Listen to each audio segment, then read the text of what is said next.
Another year, another Call of Duty. This time it's taken players into the realm of futuristic science fiction.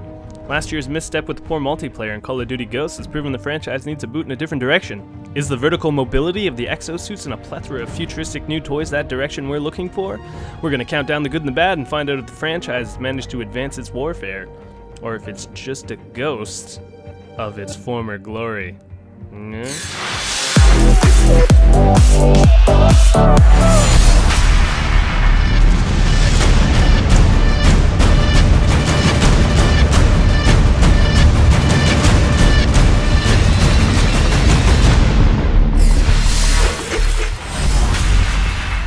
To play a new Call of Duty feels like putting on an old comfortable pair of boots. Advanced Warfare is no different with its silky smooth controls and bombastic huge budget Hollywood style campaign. Anyone who's played the previous Call of Duties will feel right at home. The action is polished and non-stop, but where it tries to differentiate itself from the previous is with the exosuit. The exosuit opens up new avenues of tactical possibilities and exploration by getting the drop on your enemies with double jumps and air dashes, as well as a few other toys that are mission specific, such as a portable shield and overdrive, giving you the ability to slow down time for a short duration. Everything else is pretty much the same, but it adds enough variety to remain interesting for another year. Touché, Call of Duty. Touché. We were brothers in arms.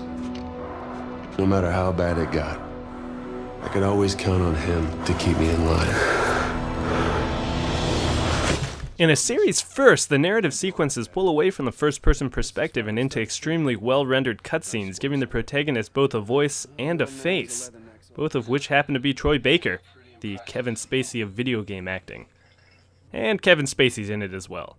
The cutscenes are truly a spectacle to behold, assisted by a well-rounded and strong voice cast, making this a welcome addition to the brief single-player campaign. To you, gentlemen.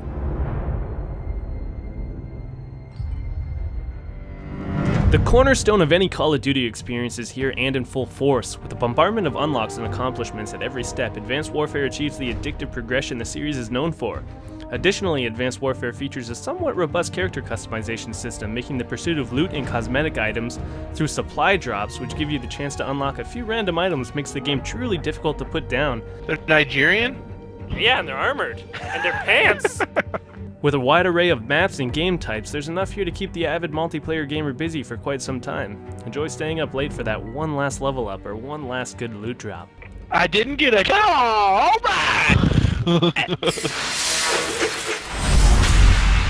Despite the welcome addition of cutscenes, not surprisingly, the story falls a little bit short. The game has all the elements of a senseless action movie in play, complete with evil villains and plot twists you'll see coming from a mile away. Unfortunately, it hits a little bit of a snag when the side characters are never quite fleshed out as much as they could be, mostly feeling like a tool just to propel the story forward rather than characters in a world, and sometimes just disappear for extended periods of time or entirely. Which is par for the course when we're talking Call of Duty, but the somewhat disappointing finale prevents it from reaching new heights. Whatever happened to Spec Ops? Spec Ops was great! Instead, we get Exosuit Survival, which is essentially a rehash of the co-op from Modern Warfare 3, which pits a team of 4 against endless waves of enemies. Which isn't so bad, really, but it's not Spec Ops. I'm dead. I don't know about you, but I get frustrated as fuck whilst playing Call of Duty. Death comes from all angles, and death comes quickly. Oftentimes, death seems unavoidable and cheap, and even better with the finicky checkpoint system in the single player, it's anyone's guess how far back you're going. Even a Zen monk would suffer a rage attack at the hands of Advanced Warfare. And if you don't agree with me on this, you are a better man than I. Or just more skilled. Probably more skilled. There are some days we never forget. Moments burned into our memory until the day we die. At its core, Advanced Warfare is very much a game about shooting people. And shooting people it does so well. But aside from the exosuit, there's little to differentiate itself from the previous iterations in terms of gameplay, and with the disjointed narrative, it doesn't do much to elevate the storytelling. Luckily, as far as shooting people go, especially online, you can't do much better. With a constant supply of rewards and self-gratifying achievement of ranking up, there always seems like there's something new to see. It's addictive and one of the best experiences you can have online this generation so far.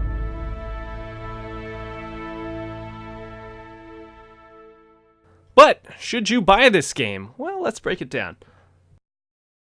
Call of Duty games usually finds itself among two distinct groups.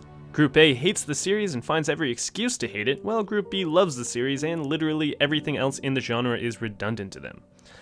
If you're in Group B, you already have this game, but if you're still debating it, and you happen to enjoy online shooters and need quite a bit of mileage out of a game, buy it. There's a lot to see and do online, and you're in for a good time.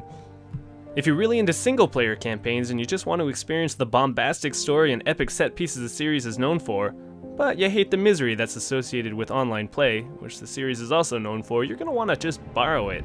If you're in Group A and Call of Duty is single-handedly wrecking video gaming as you know it, and everyone who plays it is just mindless sheep being bled dry and supporting an industry that values profit over innovation as they release the same safe games year in and year out, and you've already passed.